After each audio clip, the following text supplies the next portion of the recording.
Ова е видеото на кое се гледа како 20 вработени од Унибанка, од службеници до директори, играат на песната Джерусалема.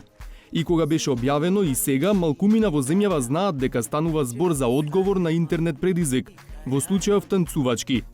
Оригиналниот мотив на тој предизвик е да се испрати ведрина во периодот на пандемија со COVID-19, но кај нас голем дел од публиката на социјалните мрежи реагираше негативно, па дури и вулгарно. Мајко мила, што си ме родила. Еден нормален не остана во државичава. Абе, луѓе се танцува на сите кога им е убаво, а не на една рака народ. Што сакаа да докажат со ова танцување? Дека се моќни, недостижни или се една нула, беда од народ? Телетабиси. На такви коментари не се надевале ниту членките на форумот на жени на СДСМ од Прилеп. Тие го снимија и објавија нивниот Джерусалема предизвик пред банкарите. Овие сите луди на чело со лидерот. Колку само глупава ситуација. Срамота. Од која лудница се избегани забеганиве? Тоа е општа особеност на технологијата, особено на комуникацијски технологии, да ги засилува веќе постоечките вредности и навики во самото општество. Значи, ако во општеството има многу омраза, тогаш на социјалните мрежи ќе има многу говор на омраза. Се претвори во еден контраефект од оној кој што иницијално бил замислен од тие кои што решиле да го промовираат. Очигледно не е компатибилно со македонскиот, да речем, со македонската култура, македонскиот начин на изразување емоции. Нашите соговорници, психолог и комуниколог, објаснуваат дека Джерусалема и многу други слични танцувачки предизвици како Харлем Шейк, Макарена и Гангам се всушност мем или меме. Мемето доаѓа од мимема, кој што е старогрчки термин, кој што би се превел нешто што се имитира. Значи, тоа би бил преводот на меме. Тоа е, меметика е пандан на генетика, кој што ги проучува гените како носители на информации кои што пропагираат во една биолошка средина. Така што меметиката, односно мемите, како пандан на гените, се нешто што пропагира во одреден културолошки контекст. Тоа се еден вид на вирални содржини кои што брзо се шират на интернет, особено леснити преку социјалните мрежи, каде што корисниците ги споделуваат, ги шират, ги препорачуваат, ги лајкуваат и така натаму и тие стануваат вирални. А еве како почна предизвикот Джерусалема. Песната е на автор од Јужноафриканската република Мастер KG и објавена во ноември 2019 година. Првично е добро прифатена дома и во делови од Африка, а од февруари 2020 почнува да станува популарна и пошироко. Тогаш ова друштво од Ангола ја прави заразната кореографија и видеото го прикачува на интернет.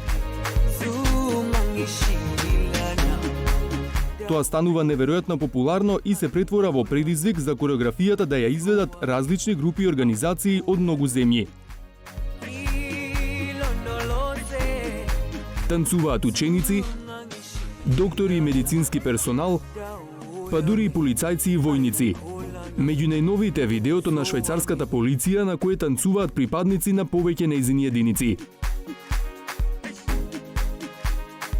Дел од луѓето што танцуваат велат дека Джерусалема предизвикува емпатија кон луѓето кои се борат со COVID-19 и последиците. It's more than just a dance. This is a celebration of survivors. It's a victory over difficult and unknown times. Првото видео со кореографијата на Джерусалема за нецела година има над 15 милиони и 300.000 прегледи, а и видеата на оние што одговорија на предизвикот имаат милионски кликови.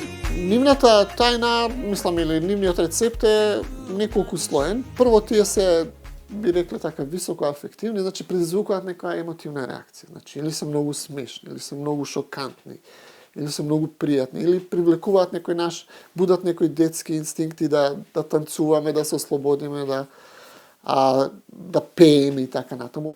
Како што рековме, наша социјална норма е да се споделува тагата во време на умирачка. Додека такво меме од типот на Јерусалем, ајде сега ќе играме во време на траур, всушност би имало, веројатно претпоставам, контраефект, веројатно и затоа не е и прифатено од тој аспект. Кога нешто однадвор сакаме да ја го сервираме на домашната публика, треба да го земеме предвид културолошкиот момент. Ќе помине ова кај нас или не, и како да се прилагоди на домашните културолошки специфики. Дали нешто што е позитивно на запад или не знам, во некоја друга источна земја, Турција, Русија, каде и да е, ќе видите нешто што е вирално, како да го применете. Мора веднаш да размислувате 2-3 чекори напред какви реакции тоа ќе има.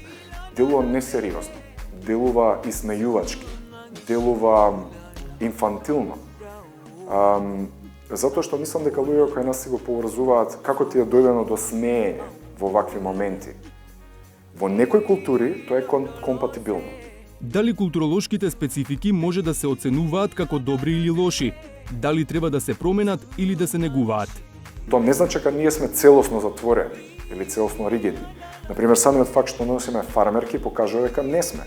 Значи дека импортираме идеи, внесуваме идеи од разни други култури. Прогресивен Запад и назаден Балкан. И сега тука се што е Запад е добро, се што е наше е лошо, па дури кога ние го копираме Западот, тоа не е добро. Значи во таа смисла треба да се примаат некои позитивни пракси, се разбира, да учиме, преминуваме нешто што е веќе пробано, но и да се прилагодува, да се примени, да му се даде некоја локална вредност. Во метежот во центарот на Скопје успеавме да најдеме малкумина соговорници на тема Джерусалема. Извинете, едно кратко прашање. Покрај општата затвореност да се зборува јавно, голем дел не знаеја што е тоа.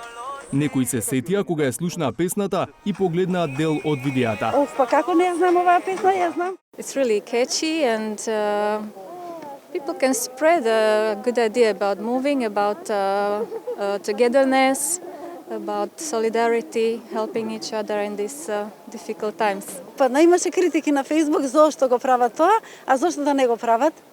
Мислам, мене ми се допадна лично, а зошто имаше критики толку многу, не може да сватам зошто се критикуваат.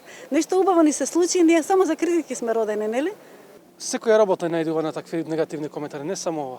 Секоја работа што, например, човек сака да направи нешто добро, значи не се сите луѓе исти. Не можеме да бидеме исти. Јас и ти, например, имаме позитивно мислење за ова, некој друг има негативно мислење. За секоја работа, не само за ова. А што мислат оние кои ја донесоа Джерусалема во земјава? Од форумот на жени на СДСМ Прилеп велат дека се чувствуваат разочарано и понижено поради говорот на омраза на социјалните мрежи, додека тие сакале да изразат надеж и поддршка за нивните херои, здравствените работници. Во навредите искажани на наша сметка имаше се, од сексизам до психичко насилство. Ние жените од форумот сме жени со авторитет во средината каде живееме и работиме, жени со кариера, сопруги, мајки, снај. Сето она што ние го доживеавме заедно со нас го преживуваа и нашите семејства, нашите деца кои во тој период се срамеа од нас заради реакциите на другарчињата. Од Унибанка пак, по долги преговори, одлучија да не коментираат јавно за нивното искуство со Джерусалема.